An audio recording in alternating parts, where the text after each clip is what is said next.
This is the moment of truth. We're about to see if this will be enough or if I just don't have anything. Okay, it's still... Oh! Hello everybody and welcome back to some more Stoneopolis. Today, it's time for some more automations, but this time involving a lot of laser drills, which is interesting to say the least. It's gonna be a lot of technology. So what we're going to be automating today is we're going to be automating our simulation chambers a bit more properly this time. I don't know if I'll be able to automate the prediction matrix part of it, but given that I'm also going to be automating the rainbow color cores, we should hopefully be able to do that. But I mean, even if I can't do that, that one will still be a bit easier, so even if it's not fully automated, we should be fine. So for those rainbow colored cores, we'll go ahead and start there. We need to go ahead and then get these laser drills going right here in the colored caves. I've already set that part of it up. So let's just go ahead and then get this thing set up. But there is still one problem that we will have to address here in a moment. Okay, so now that we kind of mostly have this, there still begs the question of how are we actually going to get these blank colored cores back over to the base? Well, I do have an idea for that, but first I'm gonna need to go ahead and take these guys, and we need to set up a drawer for these things. Alrighty, drawers all skinned up, so now we just need to go ahead and then equip this thing with the blank colored core.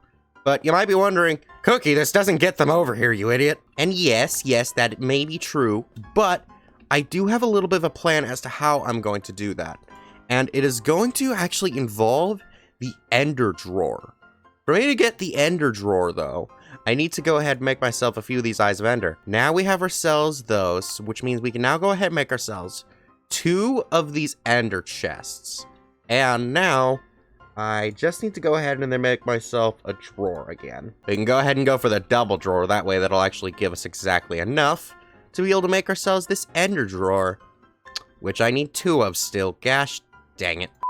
Now that we have this, though, I want to do something specific with it. So let's go ahead and then place this ender drawer right here, right in front of the storage controller. We are not going to connect these two, though. Oh, no. We need to do something else with it. So first, let's go ahead and then head on back here to the colored caves. And now... oh, no, maybe something else. I'll have to deal with that later. But now what we're going to want to do is we need to find a way to be able to get the items from there up into here. So is there like a reverse hopper at all? Ooh. I can use a puller.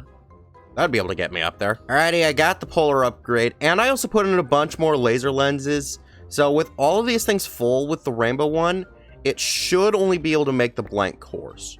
Okay, so... that cable will not be able to work because that chest will be there. 5 minutes later. Yeah, I mean, I guess this looks good, but... who am I kidding? It looks great. Okay, so now that we've gotten this all put into place, we just need to make sure our puller is put properly. It should be. And now, all of those are now going into here. Okay, that's good. But this is not the end of this, because just having 2 ender drawers does not actually make them connected like an ender chest. Oh no.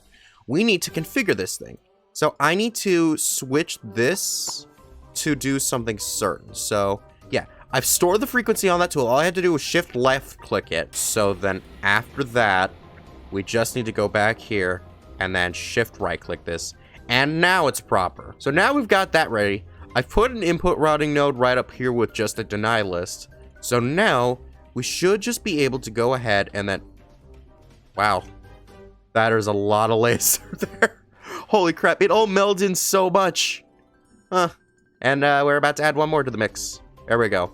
So now that that's there, it should start inputting the stuff over into here. On the other hand, though...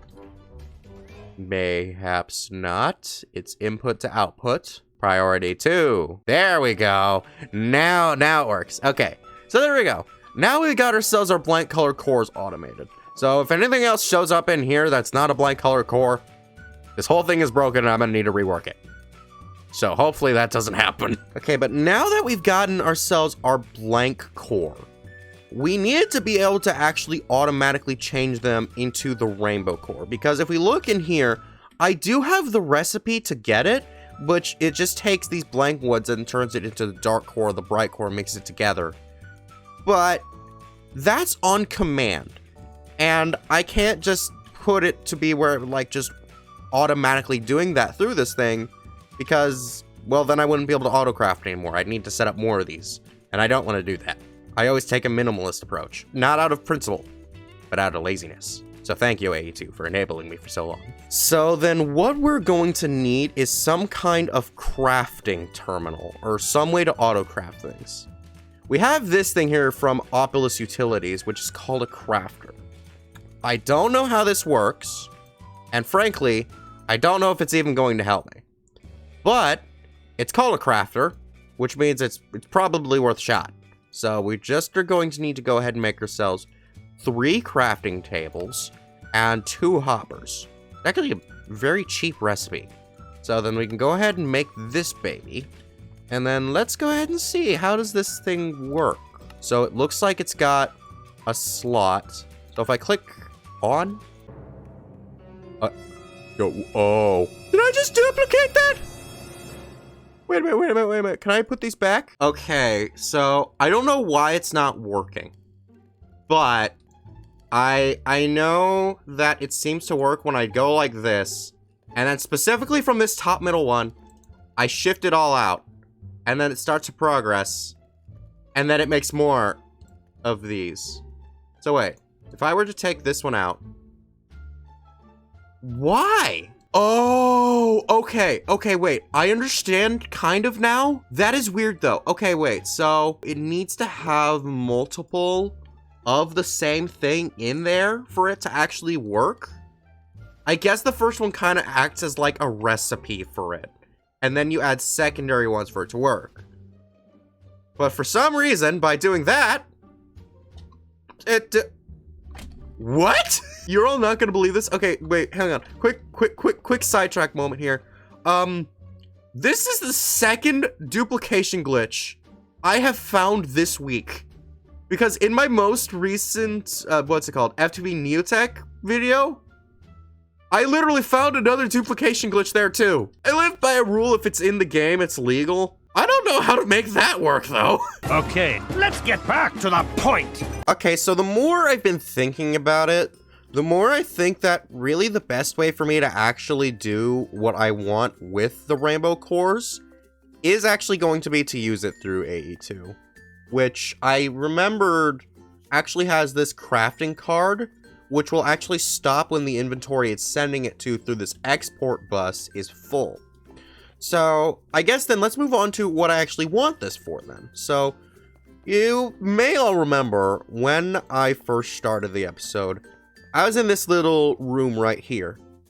For those of you who don't know, this is where I used to fight the Wither.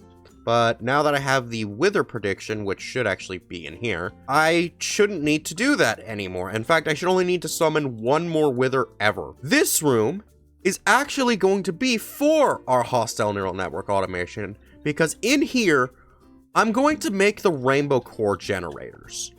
So what we're going to need for those generators is we're going to need some infinity generators. I'm actually thinking of going and making 2, because that should hopefully be enough. So there we go. Now we've got ourselves our infinity generators. After that, for this specific multi-block that this is going to have, we're just going to need a lot of these rainbow bricks right here. Which is why, one of the reasons why, we needed these rainbow colored cores. Because this is going to use a lot of those, as well as bricks. So we're going to need a whole lot of bricks, because we're not just going to make the multi-block. Oh no, multi-block, what? No, the multi-block. We're not just gonna make that, oh no. We're going to make this entire room rainbow, and it's gonna be fabulous. 3 hours later. Okay, this took me a little while, but behold. The rainbow room is completed. So I got all these guys set up. I brought the flux cables all the way over, as well as the simulation chambers and my loot fabricator. Set up all the wiring, all ready to go. So now the moment of truth is here to see if these will work. So let's go ahead and then place these down. So that way it should hopefully connect everything and it should start bringing the stuff over. So yeah, this one's going in. It looks like it's going to prioritize this one. That's fine, because like I really just need to get these things stocked up first. So these things are all going to get full of the cores, and then we can go ahead and turn this on. I really just need to make sure this was going to work. Lo and behold, it does. So that's good. That's really good. Okay. So then what that's going to mean then is I just need to go ahead and then put my data modules right into these things. And then we should be fine. So let's go ahead, put Wither in this one, Wither Skeleton in that one, and then the pig in this one. And then slowly but surely, as I fill these things with more of these prediction matrices, they should hopefully turn out better. So now we just need to test. If I go ahead and then plop this into here, the power's still not enough? Is it from these guys or... No, that one's going up. What about this guy? Yeah, and that one's going up. Do I actually need HV now? HV is really not that expensive. I'm just gonna need to get aluminum, which aluminum just takes me throwing some gray leaves into my strainers with water. And then the HV wires are gonna take aluminum and steel for both of those. The only problem is that there is no insulated HV wire.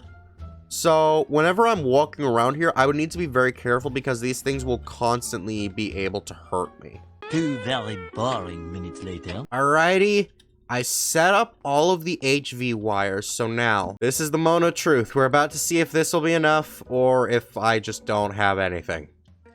Okay, it's transferring properly. That's good. Okay, it's still... Oh! That was not okay. That was beyond okay. But yeah, no, it looks like the power is going down a little bit gradually. So I may end up needing a bit more power to work with. But, I mean, so far, that looks like it shouldn't be a problem. I just need to make sure I can deal with this properly.